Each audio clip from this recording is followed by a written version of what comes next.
Welcome to the Hunter's Advantage podcast, where a group of budget-minded hunters scour the woods for whitetail bucks and whatever other big game is in season.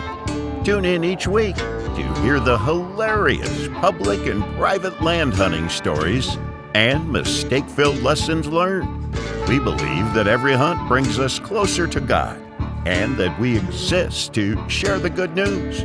And now, your hosts, Christian Babcock and Jake Gaylord. Listen, guys, we wouldn't be able to do the podcast if it wasn't for you all. So we just want to say that you guys are greatly appreciated, and thank you for following along each week. And speaking of support, we are partnered with Out on a Limb Manufacturing, and I can tell you from firsthand experience, Matt and Chase are great, down-to-earth guys, and they make some of the best saddle hunting products out there. Whether you're looking for a set of climbing sticks or a mobile, lightweight, hang-on tree stand, or maybe you're even a one-sticker. You mean tree Pilates? Yes, tree Pilates. If you've been to the grocery store or the gas station lately, you know that Uncle Joe is doing his absolute worst to take all your money. That's why we need hunting gear that lasts year after year. And trust me, I've been rocking the same Out on a Limb Shakar climbing sticks for 4 years and the Ridge Runner 2.0 saddle hunting platform for a few years as well. This gear is built to last. We can confidently say that Out on a Limb is the best bang for your buck. And it's the best gear if you want to deflate a big old buck. Ooh. Make sure you use code HNTA15 at outonalimbmfg.com for 15% off anything on their website. So if you can show them the same support that you guys show us, please go to outonalimbmfg.com and use code HNTA15 for 15% off at checkout. Now let's get back to the podcast. Well, hey everybody, welcome back to the Hunter's Advantage podcast. Today we are joined by a special guest, Keith Warren, the host of The High Road with Keith Warren and the People Who Hunt podcast. Keith, thank you for jumping on with us. We really appreciate it. Yeah, I appreciate y'all asking me. Well, yeah, heck, of course. It's always cool because for someone like yourself, me and Christian grew up watching you. And so to actually go full circle and jump on a podcast with you, it's just it's a really cool feeling. So again, thanks for being here with us. Well, you're welcome. I appreciate the opportunity. Yeah, of course. So Keith, you're obviously one of the OGs. You've been in this space for a long period of time. But before we dig into all the fun stuff you've been doing for the last 30 years, I'm interested how you kind of got started in the content or TV production side of hunting. When did you start and kind of how'd you get going? I started in outdoor television in 1984. And in 1984, the only way you could get your fix, so to speak, for the outdoors, because it really wasn't on television, was through VHS tapes. I mean, back then, and most people today don't even know what a VHS tape is. I mean, most kids don't. It's like that's the dinosaur, but that was the only way that you could really get your fix. And there were a few fishing shows on, and I was fishing some tournaments, and I was doing okay, and I knew the guys that were doing fishing shows, Bill Dance and Jimmy Houston specifically. And so I wound up, I thought, you know what, they do fishing shows, and I love to fish. But where they're fishing in places that I don't really go. I mean, they're fishing in New York and Nevada and different places I don't go. I want to do a television show just on Texas, because Texas we're blessed with fresh water, salt water, hundreds of miles of coastline. And so I have a twin brother, and Alan and I decided we will do a television show called Fishing Texas. And so we did. And we had no idea what we were doing. I mean, literally no idea. We went out, we listened to all these experts, and the experts all patted their pockets, and we just killed ourselves creating content. But anyway, so started doing a fishing show. And I love to fish, but I live to hunt. And so the fishing show was doing really good, and the distribution model had changed from being just Texas to now being national, because during the 80s we had an explosion of cable television. And so the distribution model was there, and we could go on nationally. So we went nationally, but people all over the country wanted to see what was in Texas. They wanted to see, because Texas, we had Lake Fork and Baffin Bay and all these different great places to fish. So we had a national audience established who wanted to come to Texas. It's like, I'm going to do a hunting show, and because I'd rather hunt than fish any day. And so I started doing a hunting show, and it just kind of evolved from there. Yeah, it's hard to, I mean, for me, we have this very, very low barrier to entry now with YouTube and cell phones and the ability to create content. Like you just woke up one day and you see what other people are doing and you decide that's something you want to full-fledged send into. Like, how did I'm curious, that's not normal. Most people just don't wake up and decide to go to that level. How did that kind of work? You and your brother just kind of put your faith in each other and went? You know, I don't remember the first fish or the first fishing trip or first hunting trip I ever went on. All I ever wanted to do was be in the outdoors. That's all I ever want to do now. The outdoors is good for the soul. It's good. It's just good. And so I don't care what you fish for or what you hunt for. It's good. And back then, 40 years ago, it's like I wanted to create an opportunity for people to see what we see, the good. I wanted them to see the sunrise and the sunset and see the seagulls and hear the fish come up and feed and listen to the fawn bleat and all these wonderful things that we get to see because we're fortunate enough to be doers. Okay, and most people aren't doers. They sit back and they dream. Okay, they're not doers. They're not leaders. And so back then there was no other way to do it except go on TV. And so that's what we did. And it was so expensive. I mean, a beta cam. I mean, a beta camera back then, and I mean they weighed 40 pounds, and they were $40,000 in the 80s. $40,000, okay? And that was just a camera. It wasn't the battery. It wasn't the charger. It wasn't the microphones. It wasn't a light kit. I mean, it was just a camera. Then we had to buy the sticks and it was extremely expensive. But back then there was one network too that you could air on. I mean, it seems like today we can't count how many distribution platforms there is to put our product out on now. But back then there weren't many. And so when we put a show out, we could move the needle. We literally could move the needle. When we'd go out and catch fish on whatever it is, okay, the next day, I mean, the sales would go off the charts because everybody was just watching that one platform. Well, today, there's no such thing as one platform, okay? You've got to play across all platforms. That's the reason why we're every place we can be, Instagram, Facebook, YouTube, and every place, all these different digital distribution methods, because there is no one platform now that delivers a big enough audience to move the needle. Yeah. So obviously for a business, like a business, that's a good thing to have all these new platforms to kind of show or to try to reach as many people as possible. But, and I even guess to bring, light to hunting. But do you think that low barrier to entry we have now, such as YouTube, where, Joe Blow can go and post a picture of a doe that he headshot, or maybe a pig that has, guts fallen, or whatever it is, where it kind of shows hunting in a bad light for maybe people who don't really know much about hunting or is just starting to get introduced to it?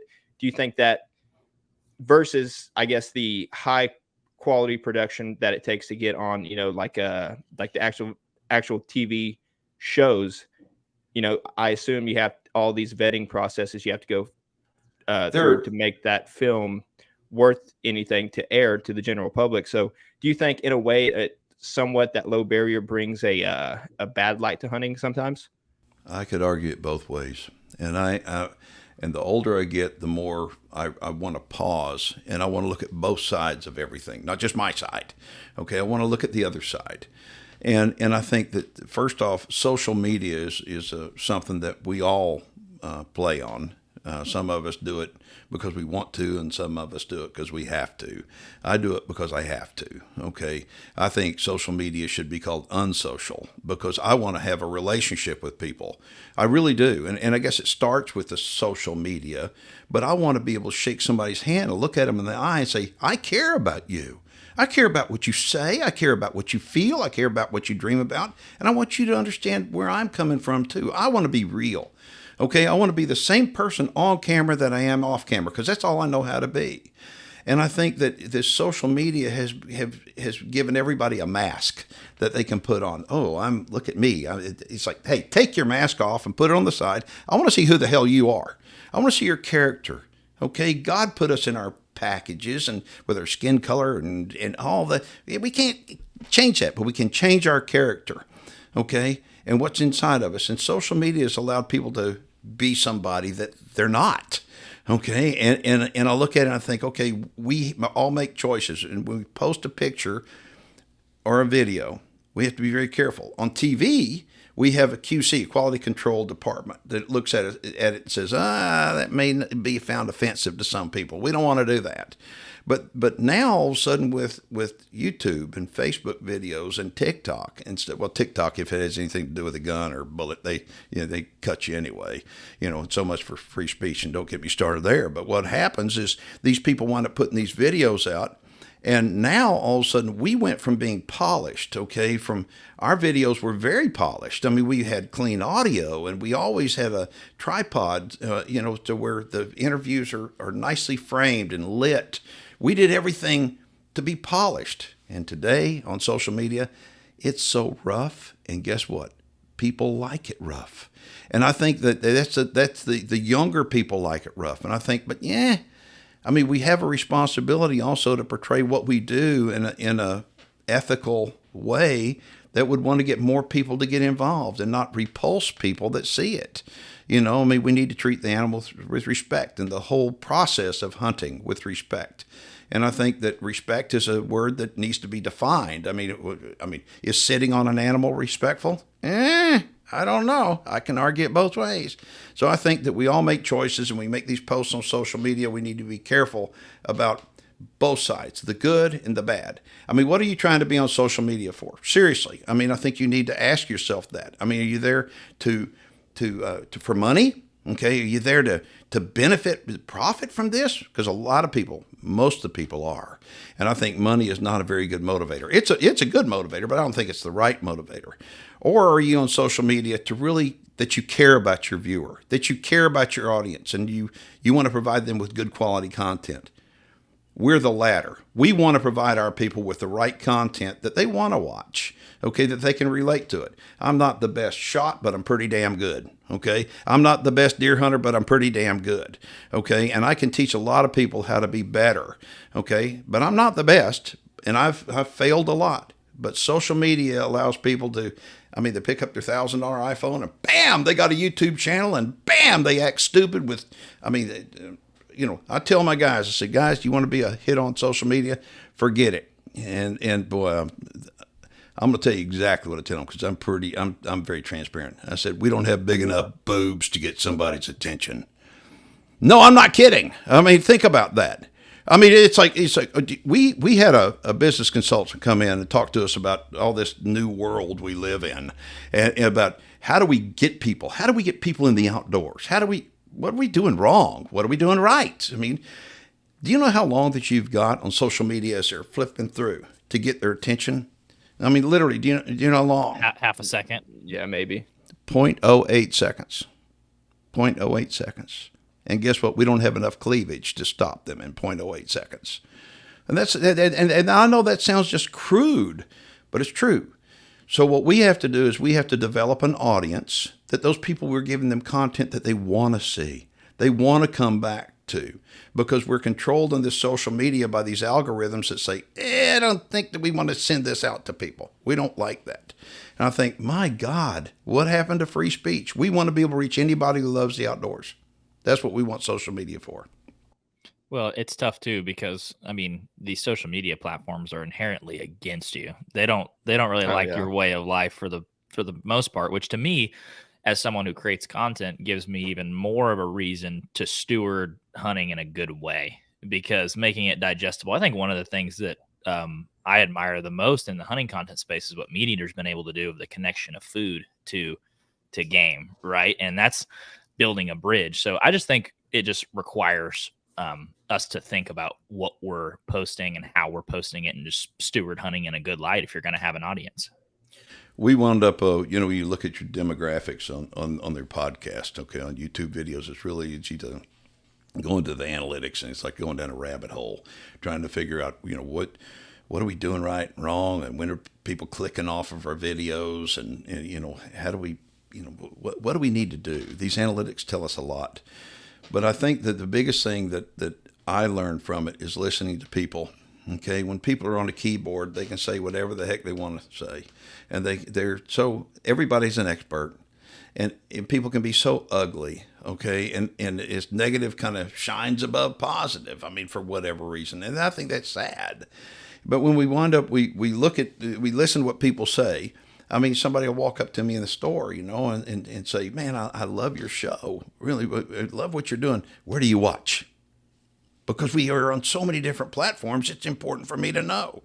Okay. And then I've had a tremendous amount of young people, and I'm talking about 16, 14, 12. I mean, kids come up to me, and I mean, they're just like in awe, and they watch us on YouTube. Okay. And that's great. And so I sit there and talk to them, and I say, why? Why do you watch us? So, because my dad watches, and my dad grew up watching you. It's like, I tell the dad, shut up, man, you'll make me feel old, because I walk by the mirror, who the hell's the old guy?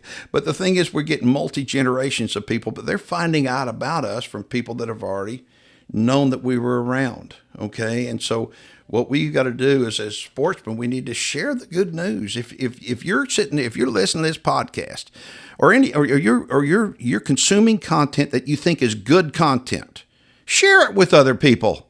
Share it. Let them know, because we live in a society that, unfortunately, these social media platforms, you name it, they hate us. It's not that they don't like us. They hate us. We have guns and we kill stuff. Okay. And they hate us. And someday, I really and truly believe you're going to wake up and you're going to see just that content just gone from the platform, because they don't need it. They don't need it. And I think we better wake up as sportsmen and say, we better do a better job of growing our troops, our army, and we better do it ethically, and we better do it respectfully, and we better be better hunters and better stewards of the outdoors. And I think social media allows us the opportunity to be able to do that. Mm-hmm. Yeah, I think that's a great point. And I kind of wanted to talk a little bit more about the kind of the old model versus the new model, because what you talked about earlier was really interesting when you said, you have this captive audience. Obviously, there's a high barrier to entry in outdoor television with the equipment, the money in the 80s and the 90s. But now what's challenging for people with outdoor content, and I think what creates people to want to create shock value in their content, is even if you have a bunch of subscribers, you still have to hit a home run, because there's so much content out there every single time, right? You can have a ton of subscribers and every video still has to be up here on quality bar because you're competing with so much. I don't see, honest to God, I think it's an unsustainable model. I think that people want things so rapidly, and I think that social media has allowed us to give it to them rapidly. The hunters come out to my ranch and they expect to see a 150-inch deer under every tree. Okay, it's not called hunting anymore; it's just shooting.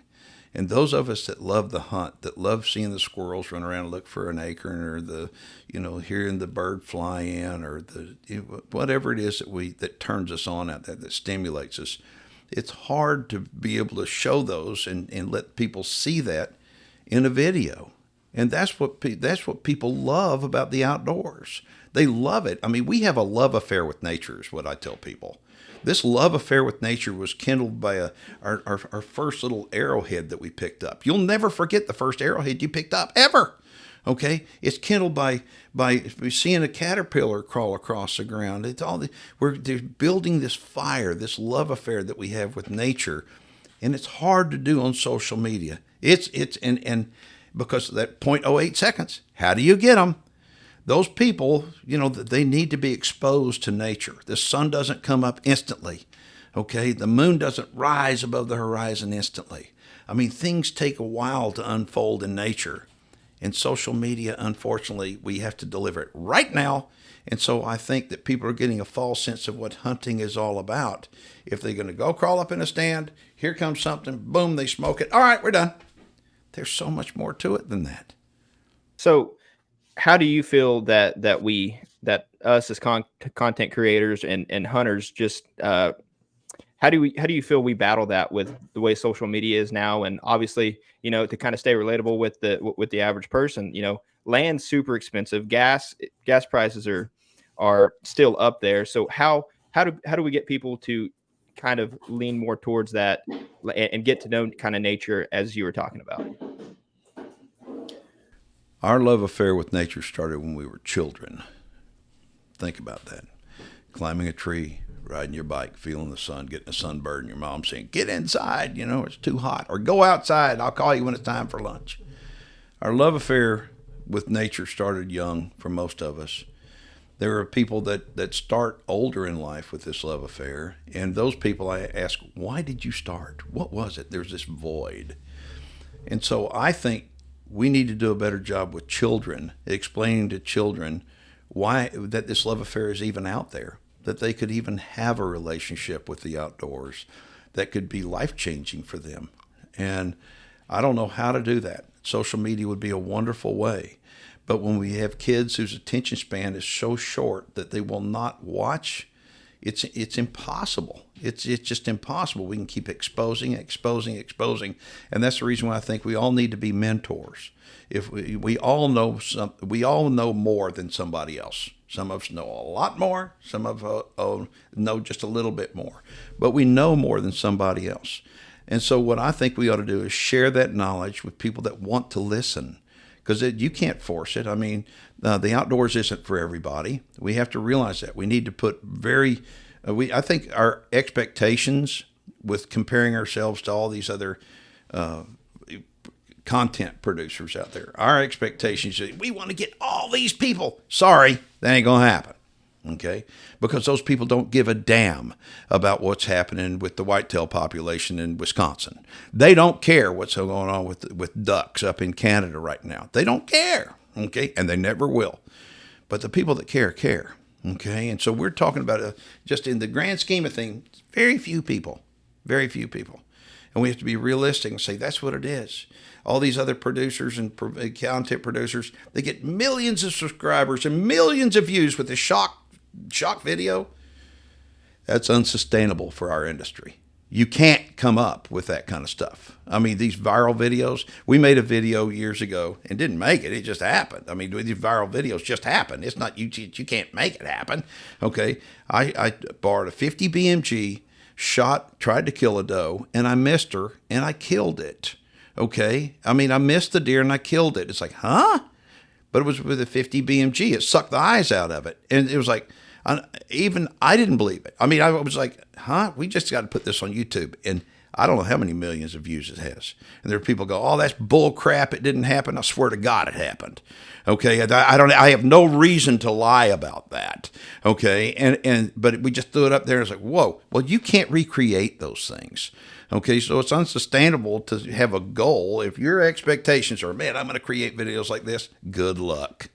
You know, you're not gonna do it and be successful. You may get lucky, and if you do it every day like we do, come up with one in a blue moon. But so I know that's a lot of information on the question you asked, but that's kind of my perspective on things. We need to have good, realistic expectations about what we can do. That's a good point because I mean, that's what we talk about. It seems like after every season, it's like, dude, we hunted a lot this year, and we only have to show maybe three videos that would actually be halfway good, tell a good story and all that stuff. Talking about hunts where you actually, you film all the all the summer scouting you do, and and somehow, some way, Lord blessed you, but you actually got the kill shot on video, and it's like now it's just like, okay, we got that done, but we only have 2 of these or 3 of these from a whole whitetail season. And so, I mean, you are exactly right. Like you can't have, especially in the space we're in, we can't have those consistent shock value videos for sure. I've been producing outdoor television since 1984. And since the day I went on the air, I've been on every single week since 1984. Okay. And I produced over 1,600 unique episodes. Okay. So when you go out and talk about you hunt all season long, you came back with 3. I know I was there. Okay. It is hard. It is hard to come up with content, and it is a grind. People say, what do you do on your day off? I say, I don't even know what a day off is. I haven't had a day off in 40 years. Well, what do you do for a job? I really don't know what a job is because this is my life. This is what I do every stinking day, 8 days a week is what I say. And to come up with the content that you have to come up with, you have to realize, hey, it's tough. People think they can do it. Come on. Okay, they say, I'd love to have your job. Really? Well, you can have it for a week, and let's see if you like it. Now, they like the part, riding on a horse up in Alaska and killing a sheep off the mountain, but they wouldn't like all the other crap you got to do. But you got to, most people, all they ever see is that. I'll go back to Jimmy Houston. Okay. I don't know if y'all know Jimmy or not, but Jimmy and I were together back when the Oklahoma City bombing took place. I've known Jimmy forever. Did stuff on ESPN. I've known him forever. And, Jimmy is an unbelievably good, very good fisherman. He's a better turkey hunter, but he's a very good fisherman. Okay.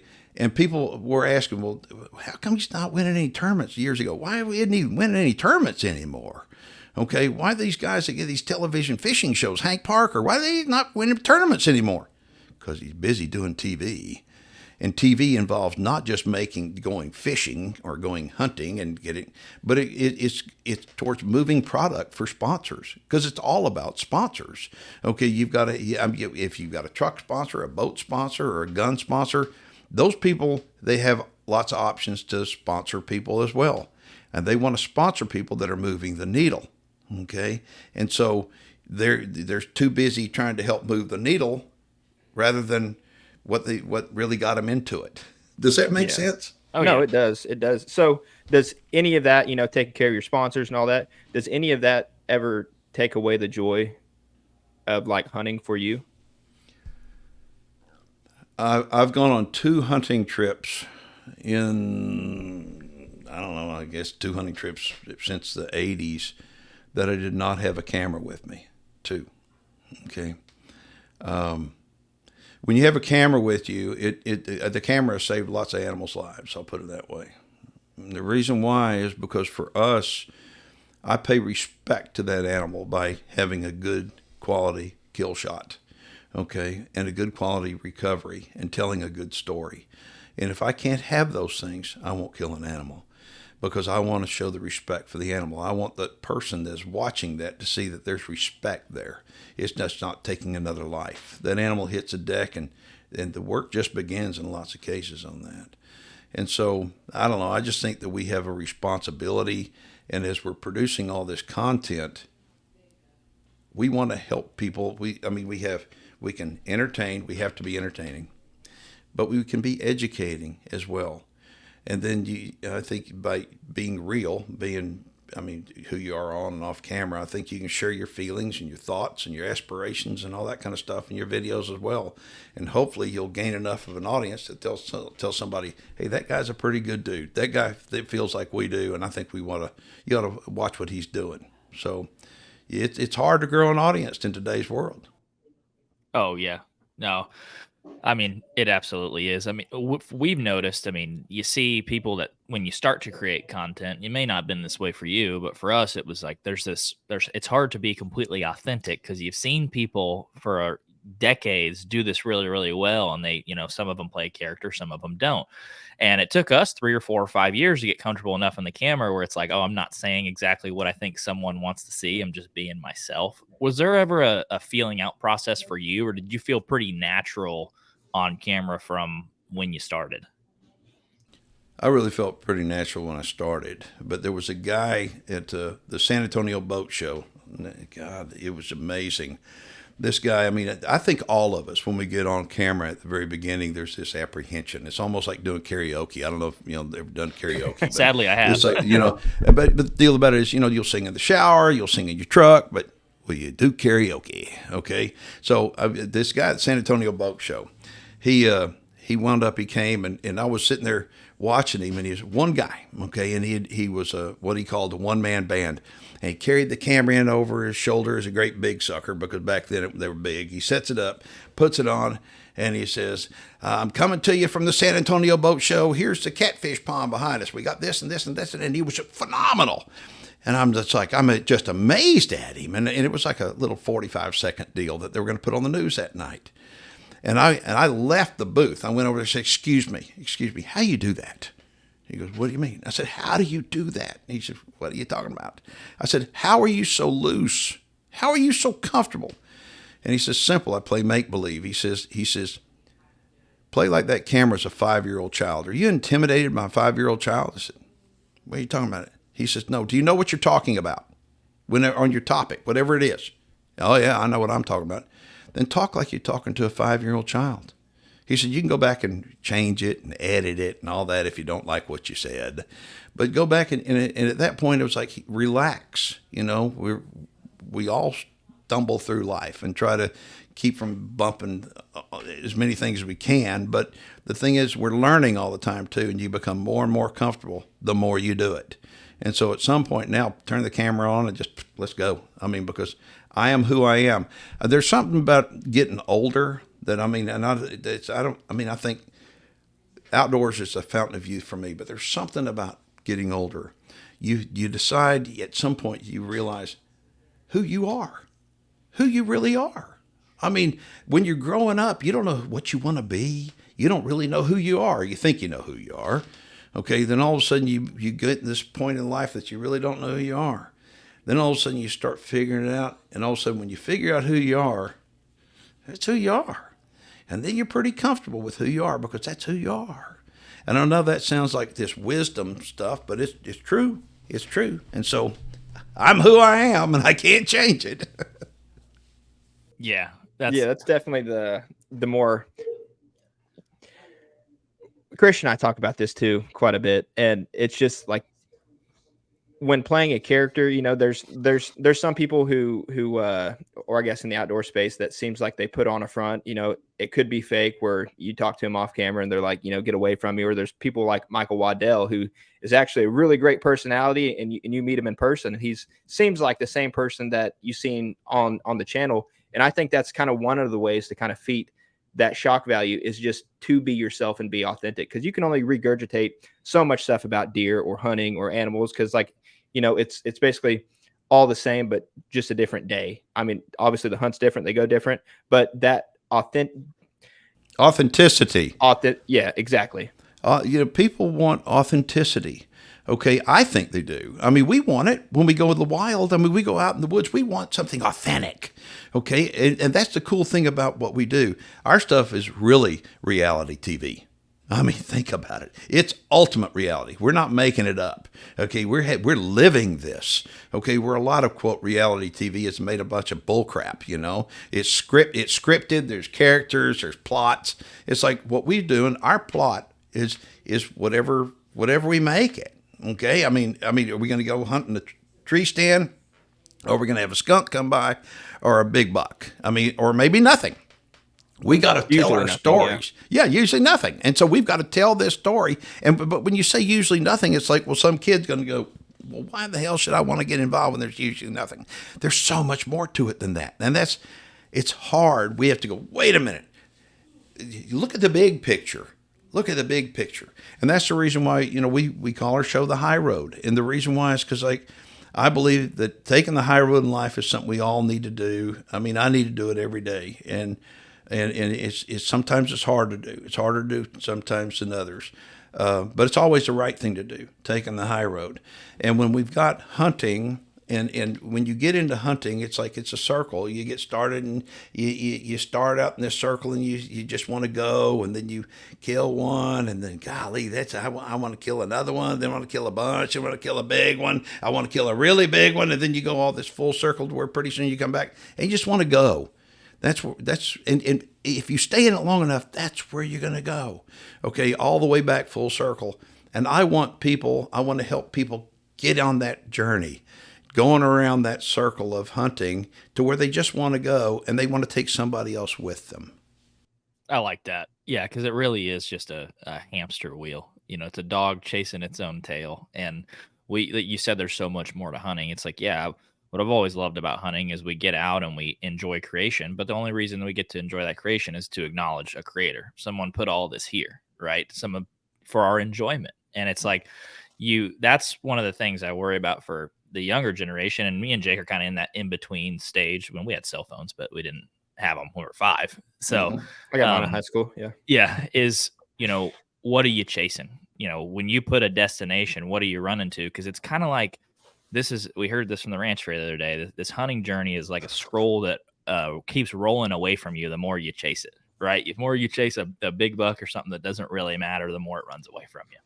If you guys are anything like us, you love being in the deer woods and chasing big bucks. But there's another part of you that has that itch to chase other big game species. If you've ever dreamed of chasing black bear, mule deer, or moose, Alberta, Canada is the land of opportunity for these adventure-style hunts. Each year, hundreds of first-time visiting hunters from around the world come to Alberta for the options, quality, and accessibility that the land offers. With over 1,800 Boone and Crockett entries and endless possibilities of taking multiple species on a single trip, Alberta is truly a paradise for a big game hunter. This is why we partnered up with the Alberta Professional Outfitters Society. To check it out, go to apos.ab.ca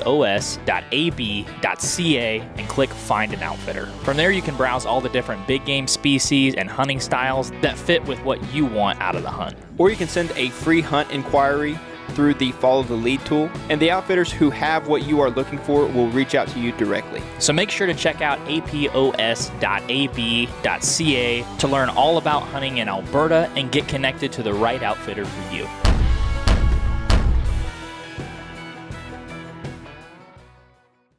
But are you on it are you on this journey to get to the destination? Or are you on it for the journey? Okay, and I'm on it for the journey. Okay, because I look at these things. It's like I remember the flat tire we had in Wyoming. I remember the old hotel room we had to stay in Arizona. I remember it's the journey through life that all these memories are created because of hunting. Okay, hunting is magical. There's something about it that we wouldn't be doing this right now if there wasn't that common thread that pulls us together of our love for hunting, okay, and our concern about the future of hunting. It's for that reason that there's so many conservation groups out there. You have bucks to ducks to turkey, you name it. There's lots of them, okay, and I think they're all good. But the thing is, it's like, wait a minute, they're all. It seems like in our world, our hunting culture, it's like bow hunters are better than gun hunters. Okay, I mean, that bow hunters didn't embrace crossbows. I mean, 25 years ago, I started shooting a crossbow because I needed to. I had a horrible wreck, and the only way I could bow hunt anymore was a crossbow. Okay, and people thought I was the Antichrist. Oh my God, look at him. And now, it was like, wait a minute. It's a recruitment tool. It's a retainment tool. When you get to be an old fart and you can't pull a bow anymore, crossbow's going to help you. But people hated me because of that. I'm talking hated me. I had to go to the legislature umpteen times to get it finally passed, to help get it passed to where crossbows were legal during archery season in Texas. And they are all except in one county. Okay. But the point is, it's like the hunters started fighting amongst themselves. Oh, this is the best way. No, this is the best way. And it's like, stop fighting. We're all hunters. Look for that common thread that pulls us together, okay, and not divides us. And so it's for that reason, like SCI, I'm a huge fan of SCI because they do it all, okay. If it flies, if it swims, they support all of it, okay. And that's the cool thing about SCI. There's tons of groups out there, but I want to be dealing with people that want to cast a big net and pull it all together.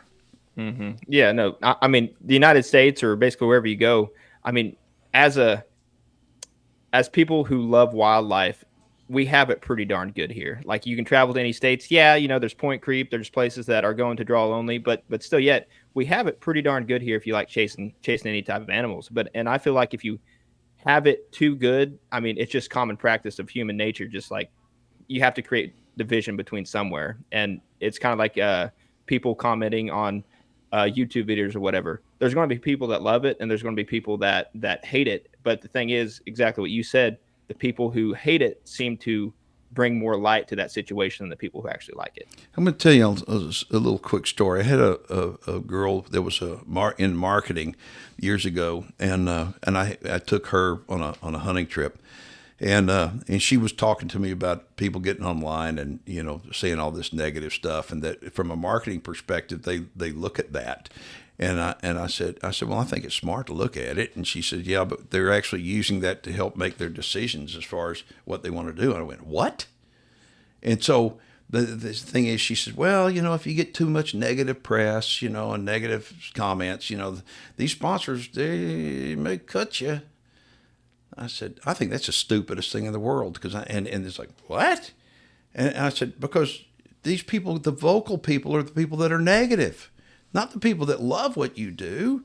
Okay, you may get a thumbs up, but you're going to get somebody that's so pissed off because you did something, and they're just going to rant and rave, and they're going to send that same letter to every fill-in-the-blank sponsor. I'll never buy a fill-in-the-blank as long as you have anything to do with so-and-so. And they send it to everybody. And these marketing people are actually looking at that and using that to form their decisions on where they're going to spend money. That's about the stupidest thing I could ever imagine, and if they do that, that's fine. I mean, so she wound up, she said, wow, that's, she actually told me, I probably shouldn't have even told you what's going on. Yep. And then all of a sudden, and so deer season comes up and she calls me up. She says, I want to tell you something.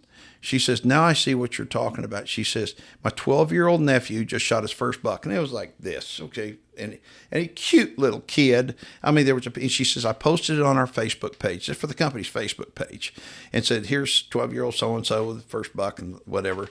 And people got on there and ripped him. The way you're holding the deer is wrong. You're too young to shoot a big deer like that. You didn't deserve that deer. I'm thinking, what? And she's calling me up, telling me that. And I get online and look. I said, so what do you think about it now? Okay, these people have the ability through this social media stuff to spread negative. Okay, and we need to stop that. We need to be aware of it. We can't ever stop that. There's going to be people always wanting to choose to be bad, but it's the truth. They get on there and they say this negative stuff, and I'm thinking, God, but what about somebody should have gotten a medal for taking that kid on the hunting trip? Somebody should have just hugged that kid because he wanted to go hunt instead of playing some stupid video game. I mean, think about that. I mean, look at the good instead of the bad. Oh, absolutely. And I just think it's people not understanding, the concept and the ethics of hunting. Like that's how everybody started out. Everybody started out with that little basket rack. I mean, heck, this is the very first buck I've ever shot in my life. Nice.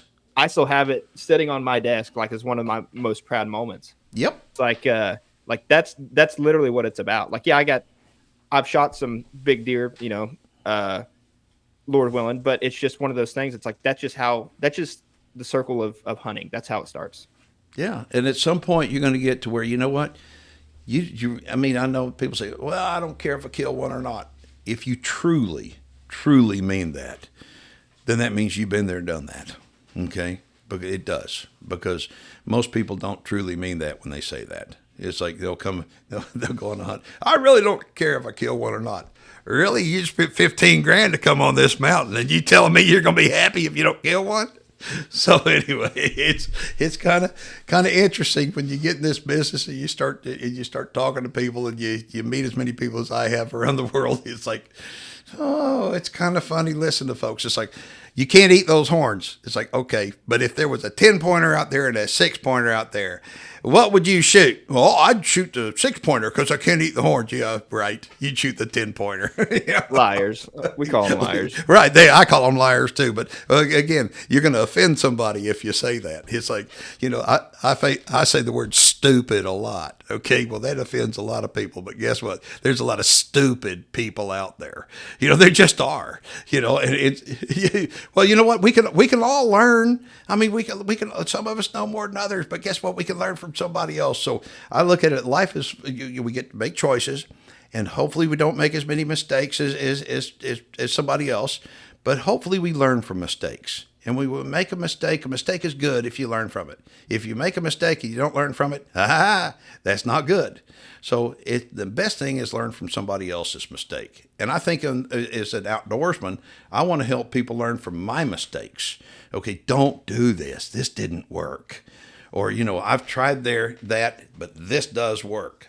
Help them so they don't make mistakes. That's a good point. I mean, and kind of talking about the journey that we've kind of been in that thread for a while is, from the outside looking in, there's a lot of people that, maybe didn't grow up seeing, an outdoor TV, and they see the Keith Warren of today, which is a guy who's traveling around shooting stuff all over the place. Can you explain a little bit of context of kind of how the younger Keith used this building of a brand and hunting and content as a way to, travel and hunt and kind of fuel that fire? Like, how did you do that?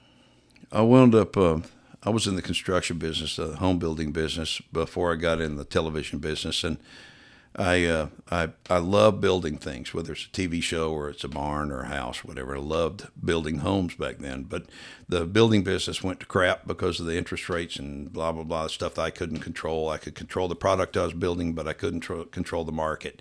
And I was looking for something to do that had something to do in the outdoor world. And I had been doing really good in the fishing space. So it was for that reason I started the fishing show. Okay. And but then all of a sudden the hunting show came about in the late 80s, and I've been blowing and going ever since on that.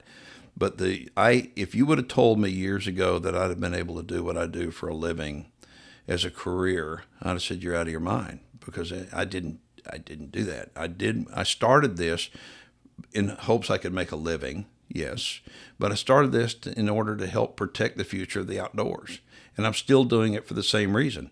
I want to protect the future of the outdoors for people that aren't even born yet. I want people to be able to go out there and hear that turkey gobble.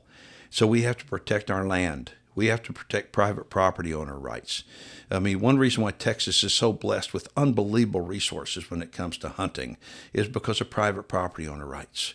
Okay, the private property owner has done a phenomenal job, and we've done a good job of educating them on how to do a better job. And so our television show has helped educate people through the years on how to make their property more successful, more productive, and it's working. And it's for that reason we have such an overabundance of wildlife now. We need more hunters.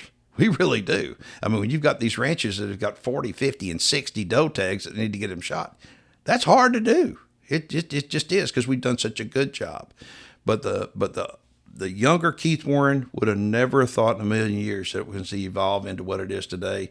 And I am concerned about the future of the outdoors, because the outdoors, it's a love affair. It takes somebody showing somebody that it's even there. We have so many different things for kids to do nowadays, but they're not doing much. They're spending a lot of time doing this. Okay, they're spending a lot of time on computers. They're not spending a lot of time outside. And in order to get people hunting, we have to get them outside. We have to get them where they want to go outside. And unfortunately, it's too comfortable inside anymore. And the parents are they're on their joy toy, and the kids are on their joy toy, and they're living life through this, unreal platform. But it's there. But that's not living life. We're living life when it's 8 degrees and we're crawling up in a tree stand and we're sitting there all morning long and we don't see anything. That's living life. Yeah, until day 5, and it's like, now I just want to end my life because I haven't seen a dang thing in 5 days. But you know what? It makes you tough. It makes you tough. It makes you respect nature. It makes you realize, you know what? You're cut from a different cloth. You're not the pussy that's sitting at home, sitting here, oh, I could do that. Oh, really? Then come do it. Okay, you think quarterbacks. Yeah, absolutely. Yeah, absolutely. I mean, I've met a lot of guys in a lot of different professions, and the athletes tell me that it's amazing that somebody will come up and say, I cannot believe you fumbled that ball. It's like, huh? Yeah, you were running right to the goal line, and you dropped the ball. It's like, I could have made that. It's like, really? Then why weren't you there? Okay.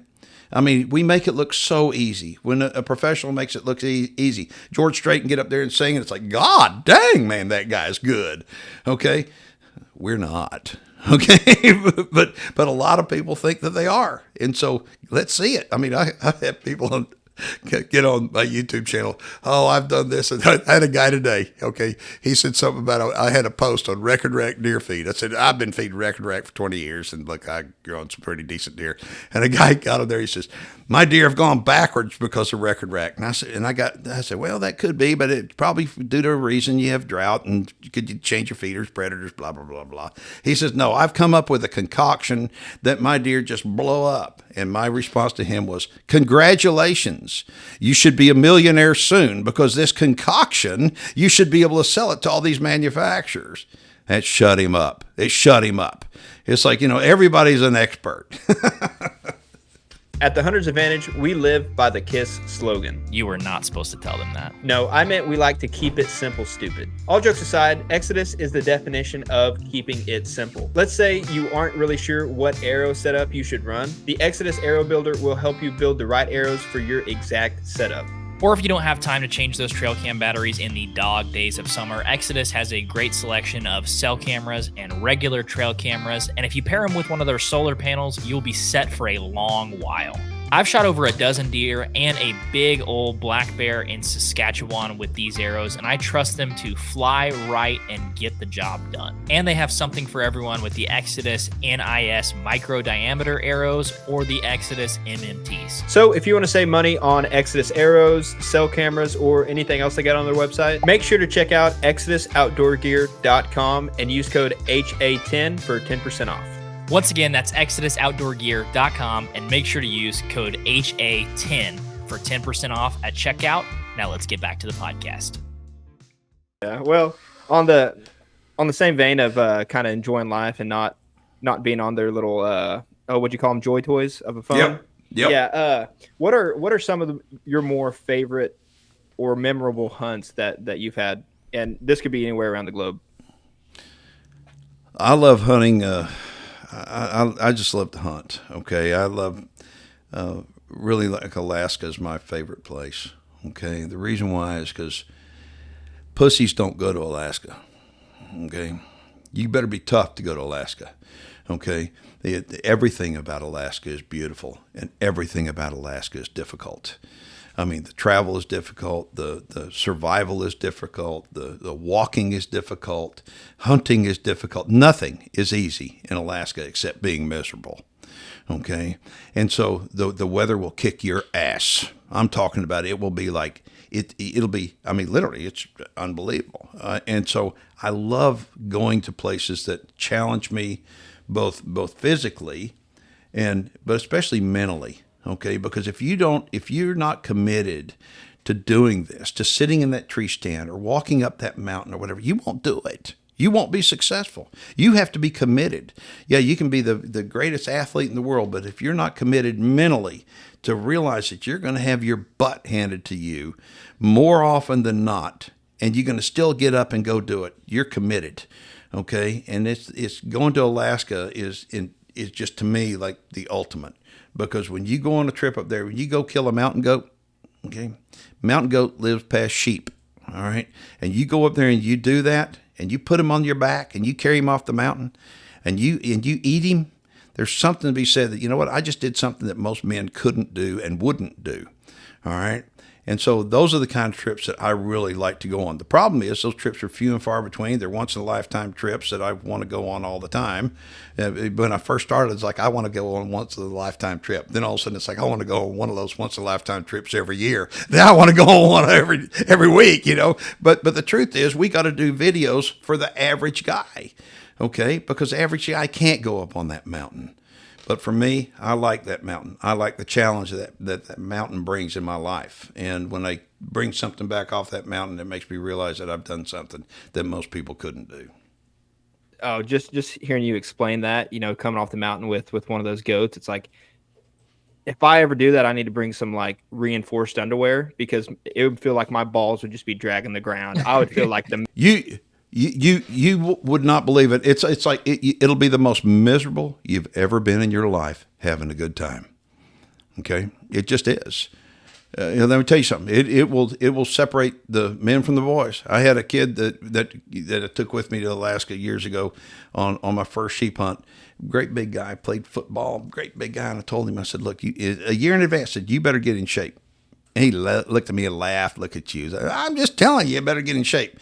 The third day of our hunt, we're going for a band of rams. We're going up this real steep mountain, and wind's blowing 100 miles an hour, literally 100 miles an hour. It's blowing rocks off the mountain. We're dodging, and he's got the camera, and I got my gun and my backpack, and we're trying to get up to where I can get a shot. 100 mile an hour wind, and he's right below me. Come on. And I looked back, and he's crying. I said, what? What's wrong? And he's crying. I said, I can't hear you. The wind's blowing like crazy, and I get down next to him, and he goes, how do you do it? I said, do what? And he goes, how do you just keep going? I said, simple. I want it worse than you. And it's true. It's true. Anyway, we went about 50 yards, and I smoked my first ram. I was like, giddy up, you know. But the deal is, if you don't want it, I don't care what it is in life, if you don't want it, you won't get it.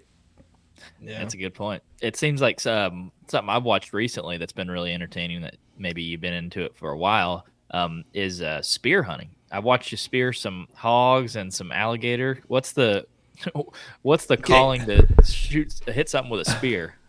I wound up. Tim Wells is a friend of mine. Tim does some videos and all. I've known Tim for a long time, and Tim has made a name for himself being this primitive hunter and stuff. He's a slock master. Yeah, slock master. Anyway, so Tim and I, we go way back, and I mean, back before he was really doing anything with spears. We go way back, and all of a sudden he sent me a spear, and so I thought, how hard could that be? Well, let me tell you something. It ain't easy. Okay, so I wound up. His daughter Sydney came down, and she kind of helped me out. The very first time I threw a spear, I hit the little water bottle on the ground, and she looked at me, and I thought, well, shit, that's not a big deal. I couldn't hit it in a month of Sundays. I mean, it was the luckiest throw ever.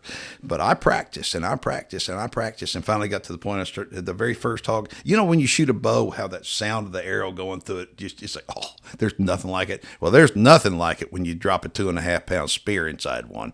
I'm talking about that sound is the coolest thing, and it goes over there, it croaks. It's like, yeah, that's awesome. So I did the hogs, I did the alligator, and then I wanted to do deer. And I went to Legends Ranch, and I speared 3 deer, 2 does and a buck with it. And the buck that I killed with that spear, it was about a 115-inch buck, but he was an old buck. I got the same feeling killing that buck with a spear that I got killing my first buck. Okay, back years ago. It was the most unbelievable feeling. And the only thing I can think of is the challenge. I didn't think I could do it. Okay, I mean, it was just everything about that played out. And it was something that the reason why I wanted to do it, because I'd seen somebody else do it. I thought, I just want to try it. And God, I love doing it. You know, Tim sent me a picture yesterday of a pig that's got a spear all the way down through him. You know, he sent yesterday morning about 5 o'clock. He's in Florida. He just found a place. He said, you got to come out here and do this. It's like spear hunting is like the ultimate. Okay. But to me, hunting is the ultimate. I just want to go. So I'm always looking for another challenge and another place to go. Yeah, I'm definitely not there yet. I have a challenge just with the regular compound bow. And, you know, we went to the Black Widow bows where they make all the bows. Yeah, they were talking about, you know, being within 4 or 5 steps of a giant elk. And it's like, listen, if I brought a traditional bow with me to a hunt, that thing would end up as firewood by the time I left, because I fail more times than not. So do you know the hunters will call me up and go, look, I want to, how much for a deer hunt? I tell them. They say, yeah, I'm bow hunting. Whoa. And they go, well, how much am bow hunting? I say, well, it's the same amount. They said, but I'm bow hunting. Isn't there a different price? I said, yeah, the different price ought to be twice what I'd normally charge, because it's twice as much work. Huh? But I'm bow hunting. Exactly. Those are choices that we make. And so when you make those choices, you have to realize how much work is going into it. And these hunters will show up, well, I'm going to bring my bow, but I'm going to bring my gun just in case. Well, guess what? Almost every one of them leaves that bow and picks up the gun, smokes it. Says, I just got to come. But it doesn't matter if you kill one or not, right? Yeah, right. So it does. At the end of the day, it does, for sure. Well, Keith, I know we're going upon an hour, and we want to be respectful of your time. But before you go, we got one more question to ask you. Okay, so just like we were talking about earlier with the whole social media thing, you know, and what we see a lot is those new onset hunters that are just getting into it for the first time, whether they're 10 years old or 25 years old. They look on YouTube and they just see highlight reels, you know, big bucks going down, you know, shooting them, double lung, run 50 yards, croak over, right? Well, in all honesty, as you know, especially, like, that ain't the reality of hunting. And so what we try to do to end our podcast is we ask our guests, what's that one hunt, whether it be a blown encounter or a missed shot opportunity, that still haunts you to this day? So, like, what is your close but no cigar? Oh, my goodness. I was up in Wyoming on a primitive hunt, horseback trip up out of Meeteetse, Wyoming, and on an archery elk hunt. And it was tough. The weather wasn't good. The wolves were in the real bad. And I wound up, I got a shot at a bull. And this bull, I had been shooting my bow. I was like really good. And this bull gave me the perfect shot. And when I shot high shoulder. and I hit him in what we call no man's land. And that arrow went in about this far, and he ran off over that ridge, and I watched him about a half mile away going over there. And I thought that was one of those gimme shots that absolutely I could make blindfolded, and I just messed up. And so somebody would say, well, did you put that on TV? You dang right I did. Why? Because it's what happened. Sometimes we do have a blown opportunity. Sometimes we blow it ourselves and make a bad shot. We're human beings, and I think that we need to create truth in what we do and not create this thing that I'm invincible and every single time I shoot a trigger, something's going to tip over, or pull the trigger, something's going to tip over. Every arrow I release is going to kill one within sight. It don't happen that way. We need to be very authentic and realistic in our video production. So that's one of those that I can still close my eyes and see that bull going over the top with my arrow sticking out going, "Durr! I messed up." Yeah. Everybody's got one, and if you've been hunting long enough, you probably got a few Oh, yeah. of those ones. Well, Keith, like Jake said, we really appreciate you doing this. For people that are listening to our podcast that are more interested in your videos or your podcast, where's the best place for them to find you? They can go to our website, highroadhunting.com, and right there, we're on so many different platforms. Back in the day, I'd say, go to the so-and-so channel. Go to our website, highroadhunting.com, and there you can find links to Facebook and YouTube and all that. We've got a very robust presence across multiple digital media platforms, and I think that's something that if you're interested in the outdoors, our niche is we don't have a niche. While some people focus on one thing, we focus on hunting and trying to help protect the future of hunting. Heck yeah.